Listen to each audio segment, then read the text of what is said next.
Okay. Okay, ladies and gentlemen, thank you very much. We are here on a matter grave for our side, the Western region. This is the sale or the purported lease of 30 years to one Rai. The man, the president, said that either aende mbinguni, aende kwao, ama aweke chela. I don't know when he got sanitized. Now we are told he is the one now in charge of the very large, the only parastatal that was actively working in Zoya Sugar Company.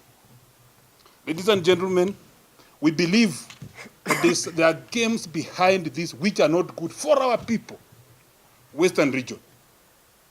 This matter of the lease was a court matter. The court matter, it has orders here as we talk. These court orders bar the Ministry of Agriculture, Livestock and Development.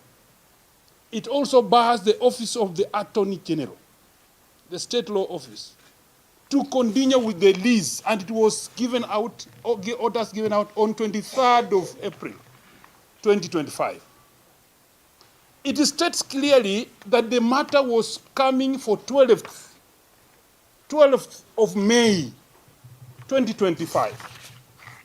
Now the PS, in his own kind of thinking, he goes further to write a letter now here.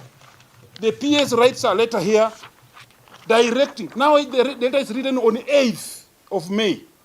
When the matter is coming on 12th, which is a Monday, he writes on a Thursday, instructs all the MDs to call for a meeting on 9th now, Friday, so that on Saturday they hand over the factory in Zoya to one called Rai, the man in charge of West Kenya. We are now getting to know why they were rushing, because the matter was coming on Monday, setting a day for judgment. This is why we are saying, as people of this region, we are not going to allow Rai step and work in Zoya against the orders.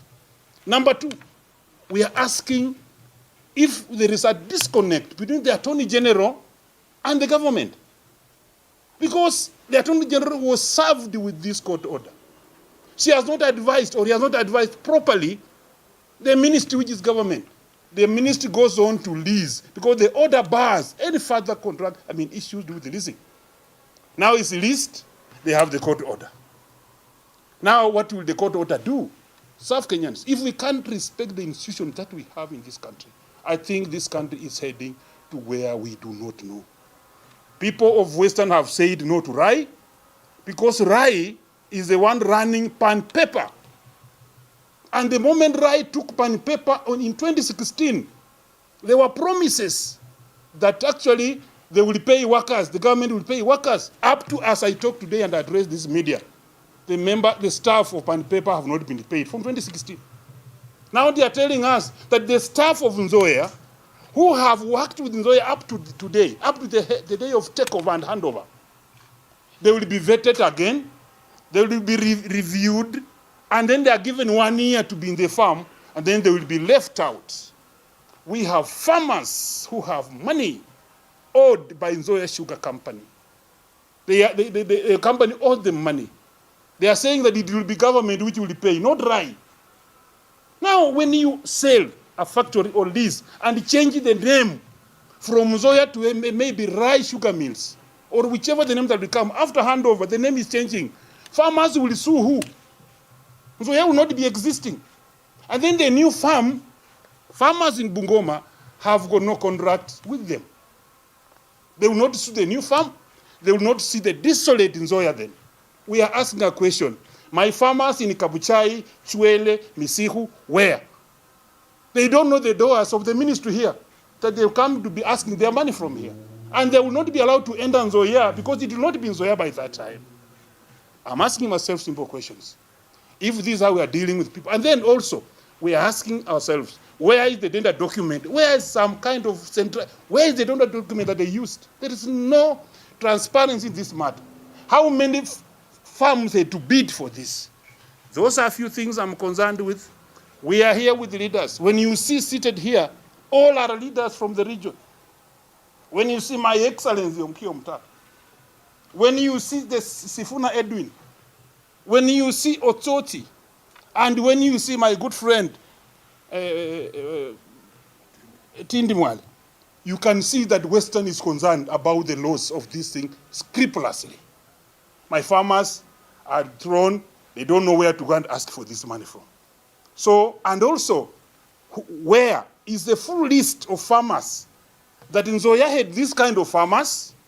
Peter Wanyonyi has 76,000, Wafula had 10,000, all this is their total list. They require this money and they will be paid on this date. When they did that, on 8th, 9th, there was a meeting of the MDs. And then the minister, Mutai Kagwe, releases a press statement. In this press statement, he states how he is going to pay the staff of Zoya up to 2020, up to 30, 2026. And then there's nowhere in this statement it's written how he will pay farmers. These are the concerns. We are coming here. And even the contractors, the suppliers. That's why we are here. And as Majimbo Kalasinga, the member of parliament from the region where we grow cane, I'm saying no to this man. He will not be allowed to step. We are going to organize maandamano, both air and in the ground, to make sure he cannot land. Until they will pay our farmers, until they will pay our workers, and until they will put open the tender, how things went. And if we proceed, this must be challenged even in a court of law to review the entire of this process, not to work. Thank you very much.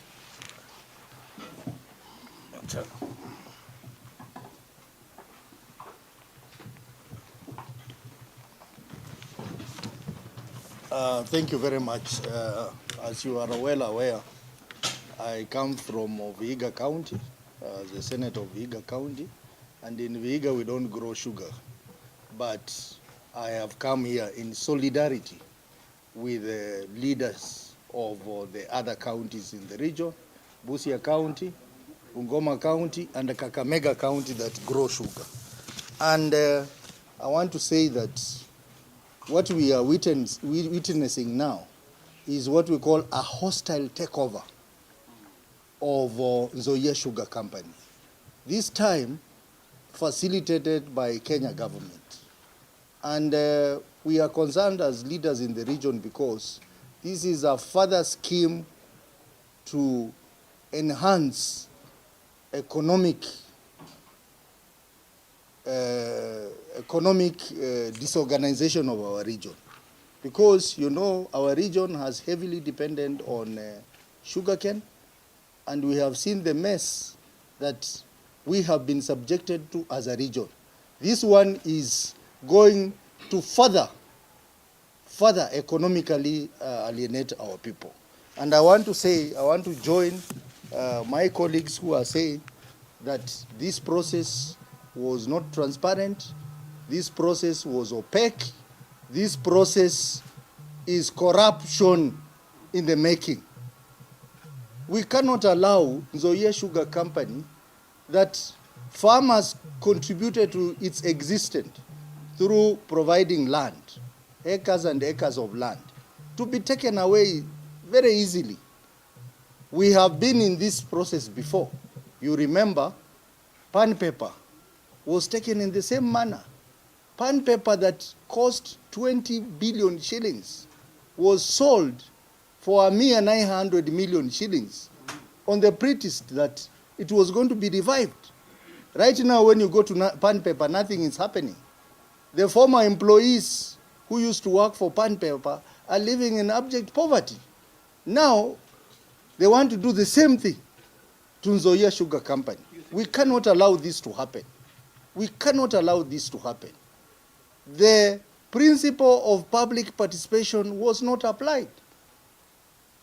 Farmers were not consulted. The leaders were not consulted.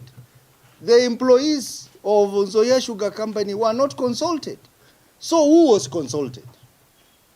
So we are asking the President, William Ruto, that if indeed you are behind this, then it has gone against your own promise to the people of Western that you will revive the sugar mills in 6 months. Instead of reviving, you are killing the industry.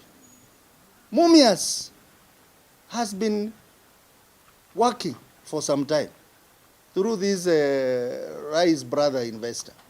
But now, why change something that is working? We are now pitting a brother to a brother in Mumias Sugar Company. Just because of self-interest. We want to say that the Luya community must be respected. When you want to make a decision about our people, about economic institution in our region, we deserve to be consulted.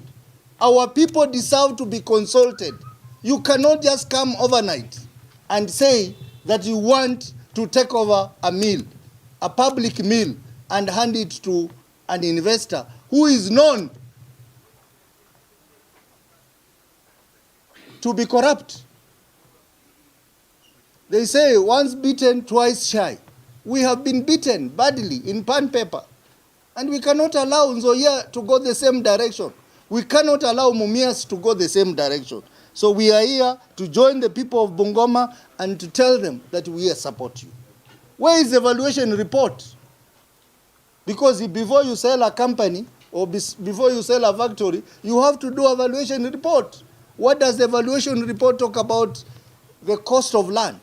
What does the evaluation report talk about? The cost of assets on that land, the building, the factory, and all that. No one knows. Only a few people know and right. So, Mr. President, we are telling you where you are, that the people of the region are not happy with the way you are conducting your affairs in the sugar industry, particularly Zoya Sugar Company.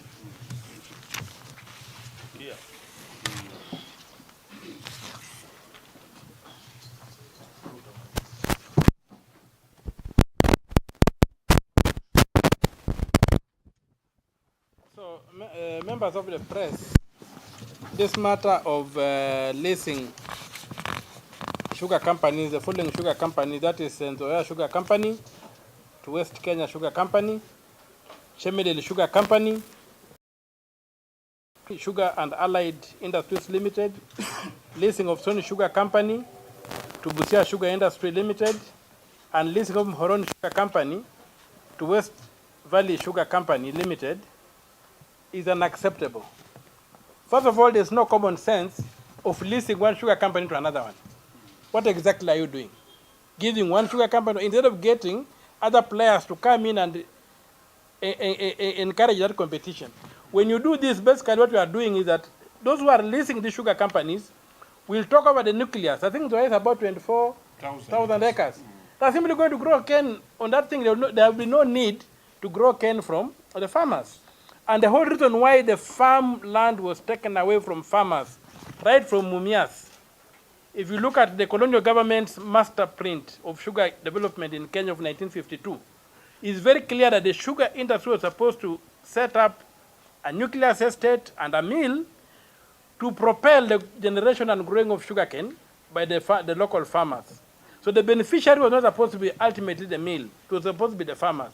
So now when you take the 24,000 acres of Zoya and give to West Kenya, any serious businessman will simply plow the 24 acres, grow the cane, and crush them in Cabras.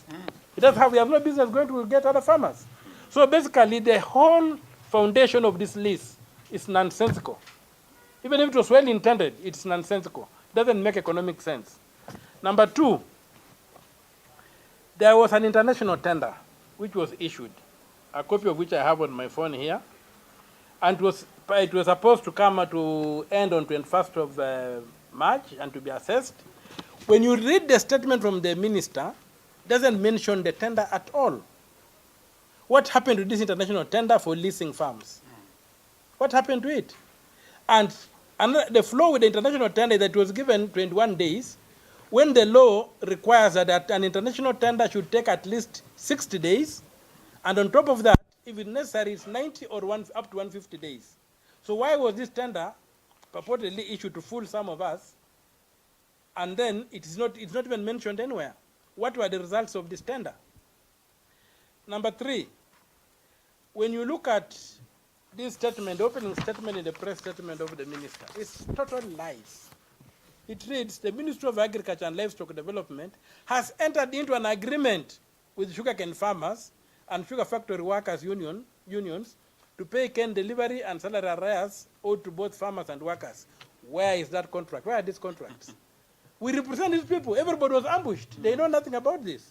So when a minister is telling a lie, what are we dealing with? Is this a government?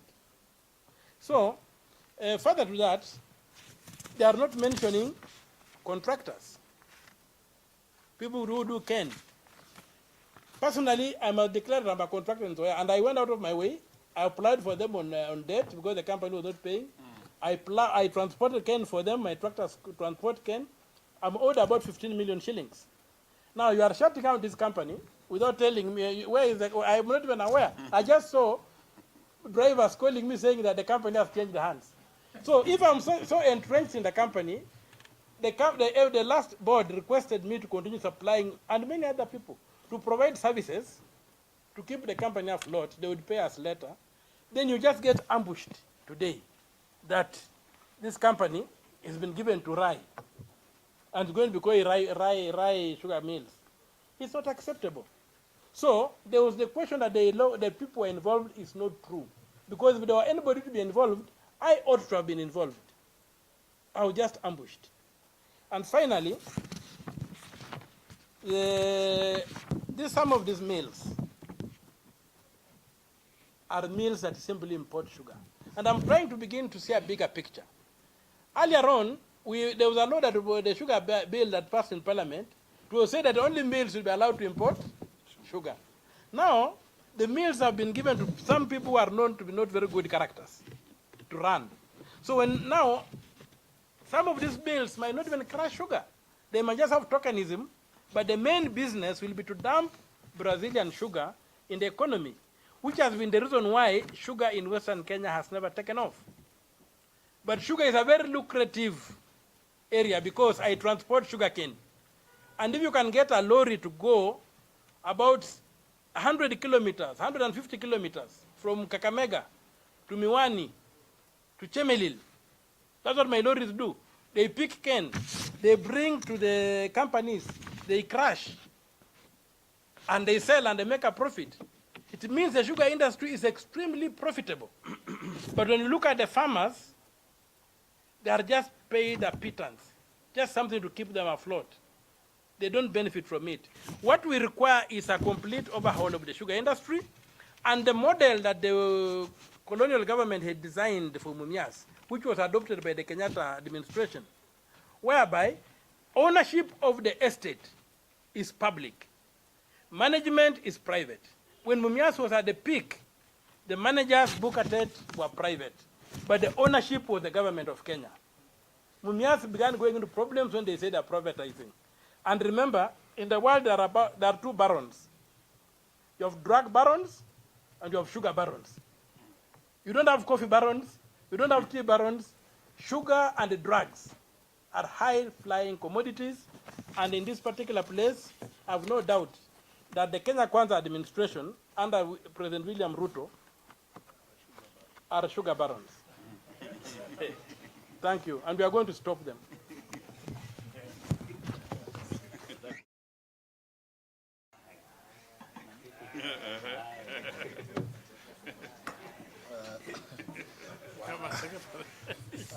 Asante sana. Thank you so much. I want to join my colleagues from Western Kenya. I am the Senator of Nairobi. We don't grow any cane here. But those of you who know me know that I have to disclose my interest in this matter. First of all, my umbilical cord is buried in a sugarcane farm in a village called Kitinda in West Sangalo Ward, Kandui constituency of Bungoma County. We are sugarcane farmers. My second interest is that I also farm sugarcane in Bungoma. I am a farmer registered with Zoya Sugar, and I grow that sugarcane on a farm that was left to me by my grandfather. I didn't grab anybody's land. So I have an interest in the matters and affairs of Zoya Sugar and Western Kenya as a whole. I want to join my colleagues here in saying that, first of all, as the people of Bungoma made it clear to me when I was there about 2 weeks ago, they told me that they are going to hold President William Ruto to his promise during the campaign that in fact he was not going to sell Zoya, that he was going to upgrade the machinery, which has always been the biggest problem with Zoya Sugar. There's a very serious case of inefficiency in the equipment that is there. Would you believe it, Senator Mtata, that equipment was there before Sifuna was born? Yeah. It is obsolete and it is very inefficient. The promise he made to the people of Kenya or the people of Bungoma was that we were going to get new machinery. Number two, let us be clear that the land on which Zoya sits is owned by the people of Bungoma. It is community land that is vested in the county government of Bungoma. Therefore, if you want to have any conversation about that land, you must talk to the people of Bungoma through their representatives. And on this particular issue, because we have been here before, honorable members, we want the people of Western Kenya to draw a list of all their children in leadership. All of us who come from there. The MCA for Bukembe East, the Member of Parliament for Kandui, the Senator of Bungoma, the 9 members of Parliament from Bungoma, and the over 30 members of Parliament from Western Kenya. Each one of us will have to account to the people of Western Kenya if this machine is sold. Because as you've been told, we sold pan paper, and we were told that it was being revived. They went there and banned some, what are they called? Misogoro. I don't know what is it. The maize cobs, after you've removed the maize. And smoke billowed there for a week, and then they said they have revived pan paper. But they were after the assets of pan paper. The forest concession. Yeah. It is difficult for me to accept that in the entire world, there are only 2 or 3 families that can run sugar mills in Kenya. If you put out an international tender, and only 2 families from Kenya are the ones that are responding to that tender, there's a problem. The people who run sugar mills in Brazil, have they heard that Zoya was looking for a strategic investor? How is it possible that we do an international tender and the respondents are not international people? They are just Kenyans here, running around from Webuye. That tells you that there's a problem. So I want the community to understand. And by the way, personally, as Sifuna, I do not think it is conscionable for anybody above the age of 40 to sign away public assets that are lasting more than 30 years. You will not be there to explain to the people 30 years later, if this machine doesn't revert to us, you will not be there to explain. These people who call themselves senior leaders in the region, they will not be there 30 years from now to explain to the people what happened. Questions will be said to us, Kina Sifuna here, to explain to that generation what happened to these things. So anyone above the age of 40, what we call intergenerational equity does not allow you to sign off an airport for 30 years or Zoya Sugar for 30 years. And I want to stand firm with the people of Western Kenya because I have disclosed my interest here. We will not allow this to happen.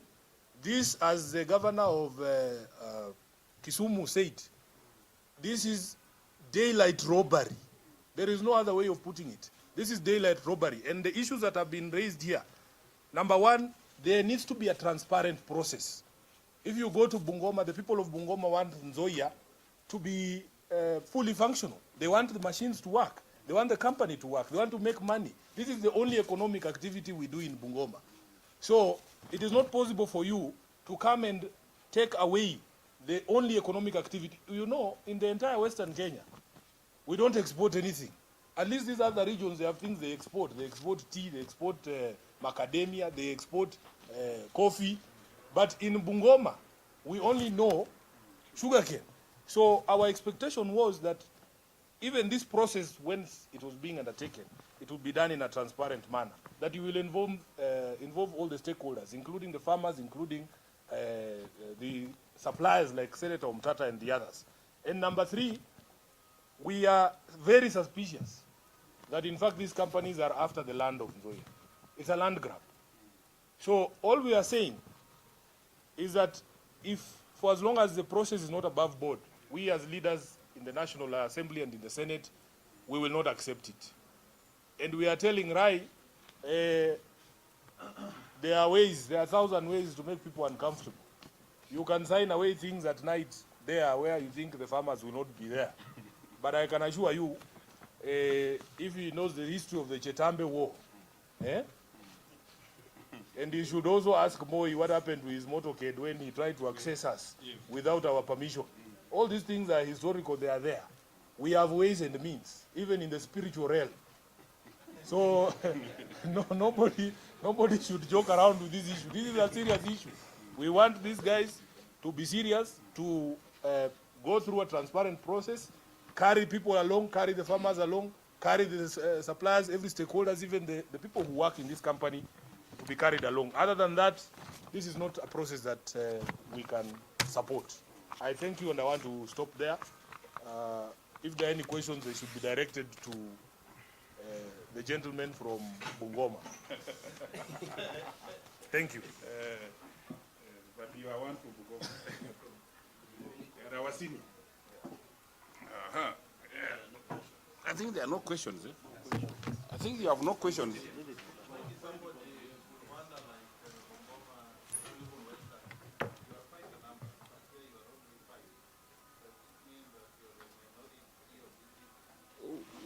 When you look at these leaders, look at this, even as Jesus, he had very few disciples. Who stood with him? Yes. 11. In fact, 11, one is the one who said, this is the one. So, we are here because we were voted. I was voted in a constituency called Kapchai, and I believe in those who voted for me. Some other friends also voted from other areas. They carried their cross. And you know, we shall stand in the court of the public.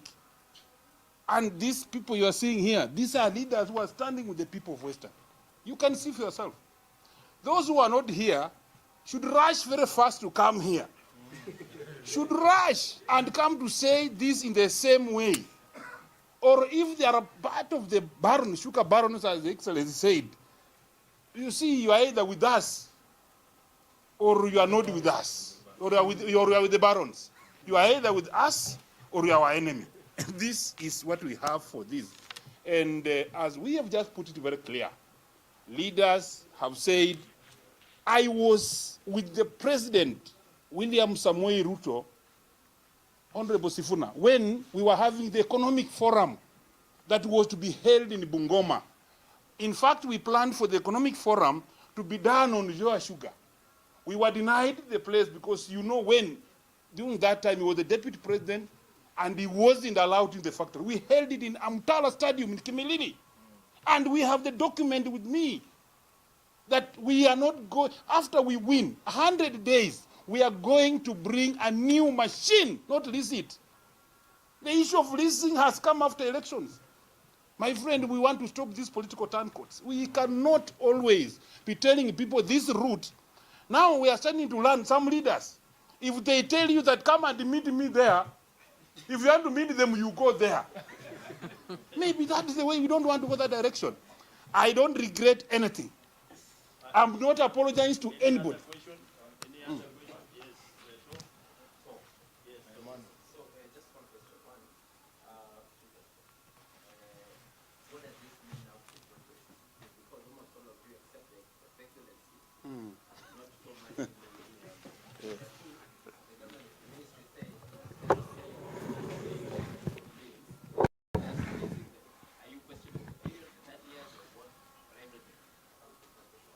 Well, let me help him to answer that.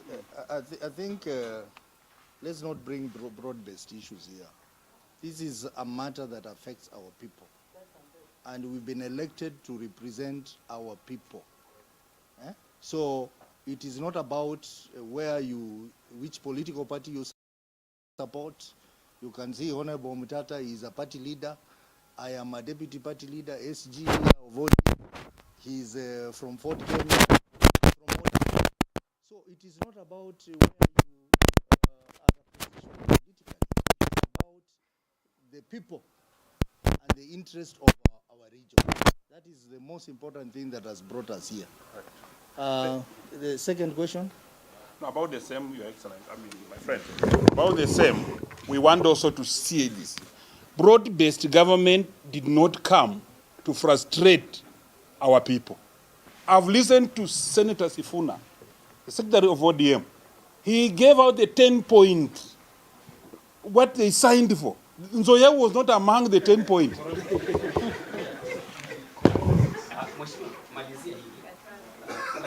Alisema wakati huo akiwa upande wa Western kwamba kuna bwana moja ambaye anajulikana Rai. Wakati huo kwenye mabana alikuwa na uchafu fulani ndani yake.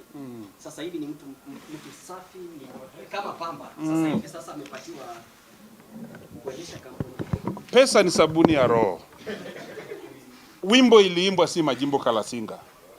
Nafikiri pesa iliosha.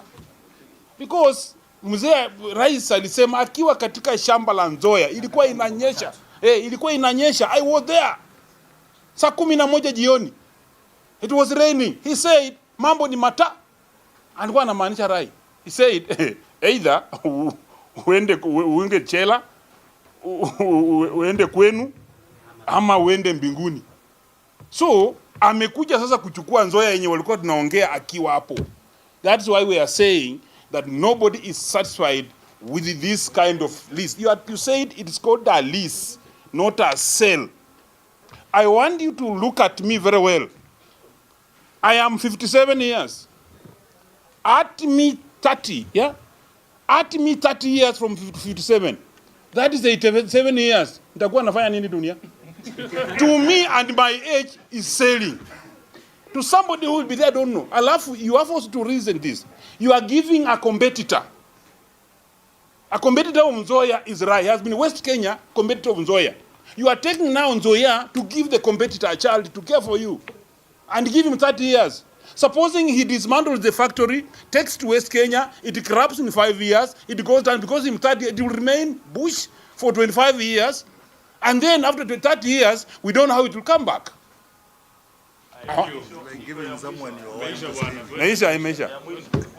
Imeisha bwana. Iko press statement hapa tutawapatia. And then you can have it. You can have this one is a speech of Mutahi.